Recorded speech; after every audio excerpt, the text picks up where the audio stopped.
ঈদের সালাতের সুন্নাহগুলো বলেন এবং ঈদের সালাত কয় তাকবীর এবং নিয়মটা বলবেন। ঈদের জামাতের পর আলিঙ্গন করার কোনো নিয়ম আছে কি না, ঈদের নামাজের পর খুতবা শোনা কি জরুরি, ঈদের সালাতের পূর্বে বয়ান করা কতটুকু সুন্নাহ সম্মত, মহিলা মানুষেরা কি বাসায় একসাথে জামাতে ঈদের সালাত আদায় করতে পারবেন কি না। প্রিয় দর্শক, আর দেরি না করে চলুন আপনাদের সরাসরি যে প্রশ্ন ইতিমধ্যে আমরা পেয়েছি সেগুলোর উত্তর দেওয়ার পালা। মোহাম্মদ কামাল উদ্দিন জানতে চেয়েছেন, আমাদের দেশে ঈদ আসলে দেখা যায় নতুন টাকার নোটের সংগ্রহের একটা ধুম পড়ে।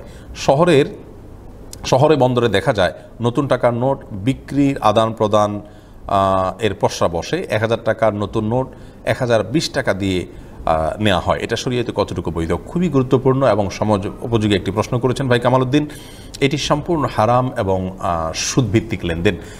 নতুন বা কচকচে নোট এটি অতিরিক্ত টাকা দিয়ে কেনা যেমন হারাম, যারা বিক্রি করছেন সে সমস্ত ভাইরাও হারামে লিপ্ত হচ্ছেন। আল্লাহ তাআলা আমাদেরকে হারাম থেকে বেঁচে থাকার তৌফিক দান করুন।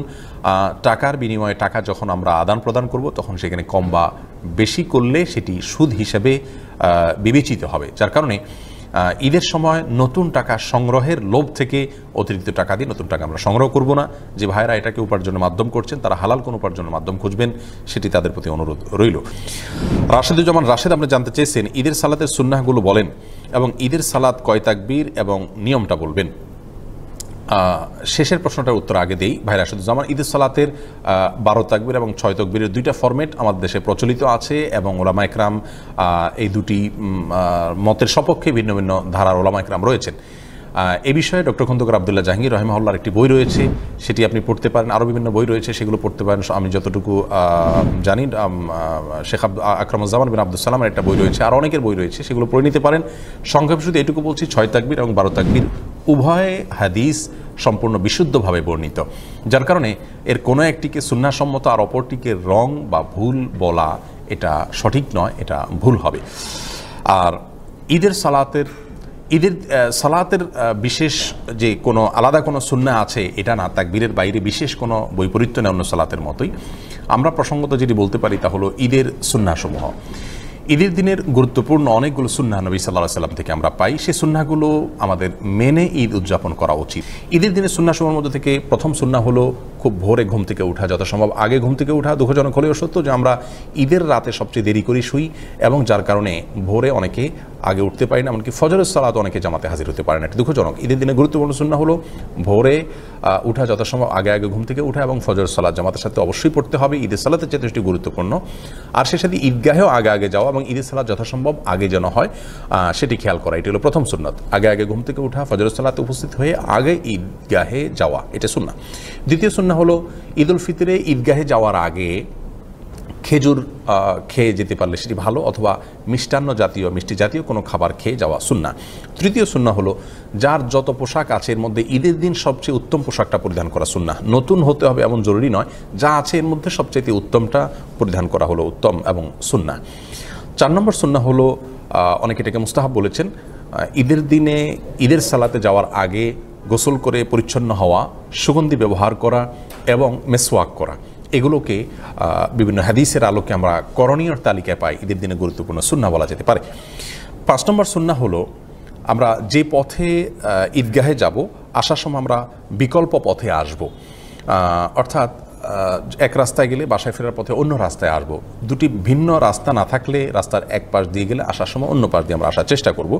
6 নম্বর সুন্নাত হলো, ঈদের সালাতে যাওয়ার সময় আমরা তাকবীর বলতে বলতে যাব। আল্লাহু আকবার, লা ইলাহা ইল্লাল্লাহু, আল্লাহু আকবার লিল্লাহিল হামদ। বাচ্চাদেরকে অন্যদেরকে সাথে নিয়ে আমরা ঈদগাহে উপস্থিত হব এবং ঈদগাহে যাওয়ার সময় গল্প বা আড্ডা মারতে না গিয়ে আমরা তাকবীর পড়তে যাব, এটি আরেকটি সুন্নাহ। 7 নম্বর সুন্নাহ হলো, ঈদের দিকটা বিশেষ করে লক্ষ্য করে আমাদের হাসি মুখে থাকার যথাসম্ভব চেষ্টা করা, আনন্দ প্রকাশ করার চেষ্টা করা, গোমড়া মুখে না থাকা, কোনো কারণে সেটিকে ভুলে গিয়ে ঈদের দিনটাতে আনন্দ প্রকাশ করা সুন্নাহ। এবং 8 নম্বর সুন্নাহ হলো, আমরা ঈদগাহে যাব পায়ে হেঁটে। এটিও বিভিন্ন বর্ণনা দ্বারা পাওয়া যায় যে পায়ে হেঁটে ঈদগাহে যাওয়া উত্তম। অতএব কোনো বাহনে না চলে যদি আমরা পায়ে হেঁটে যেতে পারি তাহলে সেটি হবে সবচাইতে ভালো।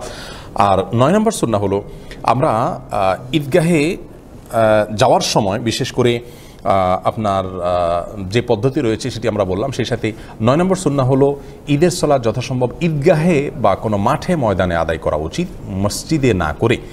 যেখানে মাঠের সুযোগ আছে সেখানে মাঠে করা, তবে রাস্তা বা মানুষের চলাচলের পথ বন্ধ করে মানুষের ক্ষতি হতে পারে এরকম কোনো জায়গা দখল করে সেখানে ঈদের নামাজ পড়া জায়েজ নয়। হয় কোনো মাঠে ময়দানে কারোর নিজস্ব জমি থাকলে তার পারমিশন নিয়ে সেখানে ঈদের নামাজ পড়াটা উত্তম এবং সুন্নাহ। আর 10 নম্বর ঈদের দিনের গুরুত্বপূর্ণ একটি সুন্নাহ হলো, সুন্নাহ নয় বরং ঈদের মৌলিকভাবে যে বিষয়টি খেয়াল করতে হবে তা হলো যে ঈদের দিনে যাতে কোনো অবস্থাতেই আল্লাহ তাআলার নাফরমানি হয় এমন কোনো কাজ না হয়। আমাদের অনেক যুবক ভাই বোনরা আছেন যারা ঈদের দিনে গান বাদ্য মিউজিক ইত্যাদির মধ্যে হাবুডুবু খেয়ে তারা ঈদ উদযাপন করে থাকেন। এটি আল্লাহর দেওয়া উপহারকে অপব্যবহার করার শামিল। আল্লাহ তাআলা আমাদেরকে সুন্নাহসম্মত উপায়ে ঈদ উদযাপন করার তৌফিক দান করুন। সেলিম জানতেছেন ঈদের নামাজের পর খুতবা শোনা কি জরুরি? হ্যাঁ, খুতবা শোনা ওয়াজিব, অতএব ঈদের পরে খুতবা শুনবে। এরপরে আসগর আলী জানতে চেয়েছেন ঈদের জামাতের পর আলিঙ্গন করার কোনো নিয়ম আছে কি না। খুবই গুরুত্বপূর্ণ এবং প্রাসঙ্গিক প্রশ্ন ভাই আসগর আলী। ঈদের নামাজের পরে আলিঙ্গন করা বা আমরা যেটাকে কোলাকুলি বলছি, আসলে সেটা কাঁধে কাঁধ মিলানো। কোলে নেওয়া এটা তো অড, একজন অ্যাডাল্ট একজন বড় মানুষ একজন বড় মানুষকে কোলে নেবে, জিনিসটা শুনতেও খারাপ শোনা যায়। অতএব কোলাকুলি বলতে আসলে কিছু নেই, এটা হলো কাঁধে কাঁধ মিলানো, যেটাকে মুআনাকা বলি আমরা আরবিতে। অনক থেকে কাঁধে কাঁধ মিলানো, কাঁধে কাঁধ রাখা। যাই হোক, এটি আসলে ঈদের কোনো সুন্নাহ নয়। আমরা অনেকে মনে করি যে ঈদগাহে ঈদের নামাজ পড়ে সবাই সবার সাথে কাঁধে কাঁধ মিলানো সুন্নাহ, এরকম কোনো নির্দেশনা নেই।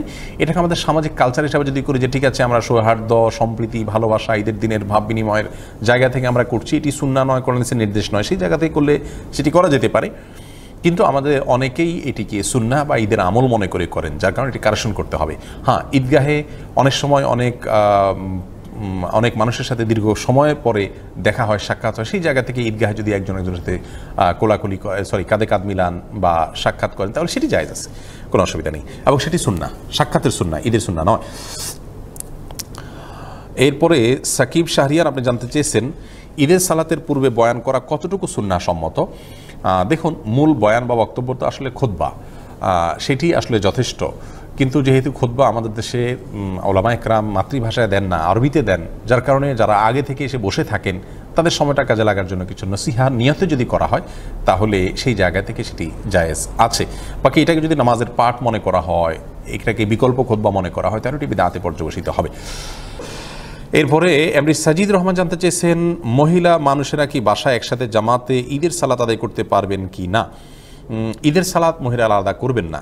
মহিলারা মূল ঈদের যে জামাত হবে সেই জামাতে অংশগ্রহণ করবেন। নবী সাল্লাল্লাহু আলাইহি ওয়াসাল্লাম অনেক গুরুত্বের সাথে মহিলাদেরকে ঈদগাহে আনার জন্য বলেছেন এবং পুরুষদেরকে বলেছেন মহিলাদেরকে তোমরা বের করবে।